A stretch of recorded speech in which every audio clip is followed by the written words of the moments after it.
Hello everyone and welcome back to my channel. My name is Ajua and I hope this video finds you well. If you are new to this place, please consider subscribing. And to all my returning subscribers, thank you so much for your support and welcome back. Let's talk about Lattafa's Tyriaque in collaboration with Quentin Bisch, or the perfumer being Quentin Bisch. Before getting this fragrance, I had so many assumptions, so many thoughts. I had so many questions to ask myself. I've seen the prices going for around 75 to 100 elsewhere, but I got it locally for around $45. And even that, this is my most expensive Lattafa fragrance. To me personally, if it were to be part of the Pride collection, I don't think I would have gone for it because I feel like I'm sort of over the whole Pride collection. They are not giving us anything so special and the prices are quite outrageous. And after smelling this and knowing that it's a collaboration between all, Lattafa, produced it with the perfumer being Quentin Bisch, I have my thought about it. Is the price justifiable, especially for elsewhere that they are trying to charge around 75 to 100 or even more dollars? Honestly, somehow yes, and somehow I don't know. I was able to compare it to quite a number of decants that I have, including Bianco Latte, Escapade Gourmand, Mula Mula Double Caramel, Amouage Guidance, and unfortunately this fragrance does not smell like any of those fragrances at all. The notes for this one includes top notes: caramel, bitter almond, apricot, and pink pepper. Middle notes are rhubarb, honey, rose, and then white flowers. And then the base notes are vanilla, musk, leather, labdanum, and then vetiver.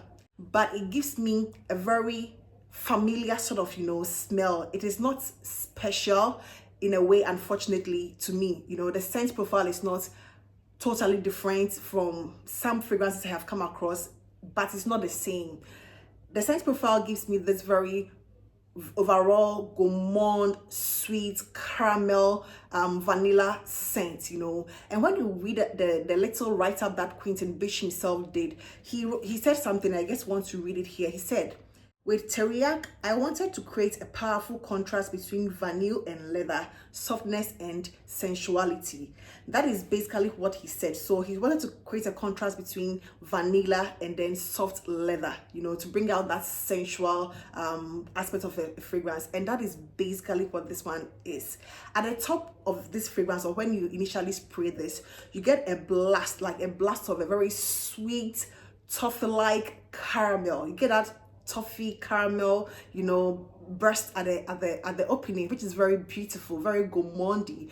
For my gourmand ladies, they would absolutely love this one. You get that blast of that sweet toffee-like caramel, which gives a soft nuance of condensed milk, but not like the typical Bianco Latte condensed milk, not at all. Those scent profiles are totally different. With that heavy caramel toffee-like smell comes in the leather. The leather here is not animalic at all. It is very gentle, not rugged, not rough, very gentle. It's like suede-like, it comes across as suede-like, not even like a heavy leather note. So suede is a little gentle in some aspects than a heavy leather. So it gives you that soft, gentle, mass appealing leather scent. It has an ambery sort of nuance. It doesn't have the notes of amber. Amber is supposed to be an accord, but I think nowadays people list them as notes, on their perfume structure or the note structure. So you get that ambery sort of nuance at the beginning because of that caramel, vanilla, leather combination. Then when it begins to settle down in the mid, you get the white florals. I'm not too sure which one I'm smelling at this point, because the middle note says white florals, rose, honey, and rhubarb. However, the rhubarb here is not tart at all. It's not like the quintessential Quentin Bisch rhubarb in the Delina, for example, which is like tart. This one, it's almost non-existent or very negligible. You don't get any tartness from the rhubarb here. There's no sharpness from the rhubarb. The rose is also quite muted. You don't get much of the rose at all. It is the white flowers or the white floral notes that you get at the base. Once the caramel and the soft leather begin to settle, you get that very soft, feminine, quite floral note here with that honey, you know, that thick, rich, resonant honey. You get it, the honey here pairs beautifully, you know, them all the notes here really, you know, pair harmoniously. You don't pick anything in particular, but if you really pay attention, although it is harmoniously and seamlessly blended, you begin to pick up, you know, those notes just because they've been listed. If the notes were not listed and people were speculating, I'm sure a lot of us would not be able to decipher which notes exactly we are smelling, apart from the prominent caramel and probably some vanilla. You know, that is basically because the leather itself is not like a very typical leather, rugged, rough, you know, it doesn't give that feel at all. This, in my opinion, has been made for a very feminine person who wants to try the note of leather, you know. For example, the leather suede note in Baby Cat or Rosendo Mateo number 5, for example, that is quite out there, you know. That is quite out there, but in this one it is much more muted, much more dialed back. You don't get that prominent leathery sort of, you know, nuance that you get in Rosenda Mateo number 5, for example. Even though that one is very wearable, the one in this one is much more muted than that one. They are not the same scent. I'm just trying to give a comparison here for people who, you know, are not so much into feminine leather scents. Aside that, the base notes, which are the vanilla, the max, you know, the labdanum, the leather itself, and then the vetiver, are also quite prominent, giving it like a not mossy, you know, but a woody sort of base, but not like a very heavy woody base. You know, the base, the heaviness of the wood in this one is just like the heaviness of the wood in Angel Nova, for example. That is a very feminine fragrance with a heavy woody base, and that is how I see the base, the woody base of this one being. It is very feminine but has that woody sort of base that ties this whole fragrance together. So basically that is what you get. You get a prominent caramel, you get a prominent leather, but if you are not even if you're not paying attention, you get those two prominent notes, and that thick resonant honey. Although this fragrance is quite heavy, it is not as rich, deep, and that thick, you know. It is quite airy. The pink pepper here, when you spray it on your skin, it's quite airy, you know. It's not like a sharp pink pepper note. I get something quite airy in this one, although it gives me some resonant, thick, rich, deeper, you know, scent profile in general. But that pink pepper, for example, is quite airy to me. The whole fragrance itself is not very heavy, you know. It's not very heavy, although I think after maceration, or if we let this one sit for a while, it's going to get much thicker, much sweeter, with the caramel, the honey, the vanilla, you know. And the vanilla here is not like the typical food edible vanilla at all. It's not very sweet. You don't get the sweetness from the vanilla. I think the sweetness is coming from the caramel. You don't get that heavy vanilla, you know, presence here. You don't get that, but it's the caramel with that base of that soft vanilla that you get in this one. I can't compare this one to any other thing that I have in my collection. The closest I was thinking, I don't want to mention something for someone to misquote me somewhere and say I say it's a dupe of something. It just reminds me of something, but they are not the same at all. Probably I'll just mention it before I close the video, but that is how it feels to me. Although this master perfumer normally work on niche fragrances, this one doesn't come across as complicated, complex, and hard to wear at all. Neither is this fragrance so simple. It has some qualities about it which doesn't make it so simple, and it's also not overly unique or complicated. It's very wearable, you know, very wearable, very approachable. You get that complexity coming from the combination of that caramel and leather, you know, in my opinion, plus all other things here.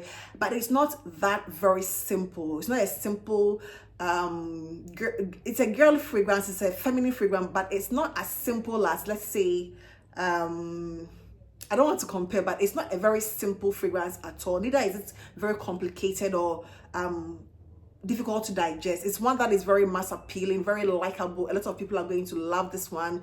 It satisfies a lot of gourmand, you know, lovers everybody who is into gourmand, the vanillas, the caramels, the honey, you know, a lot of these people are going to appreciate this fragrance. Personally, I love this fragrance.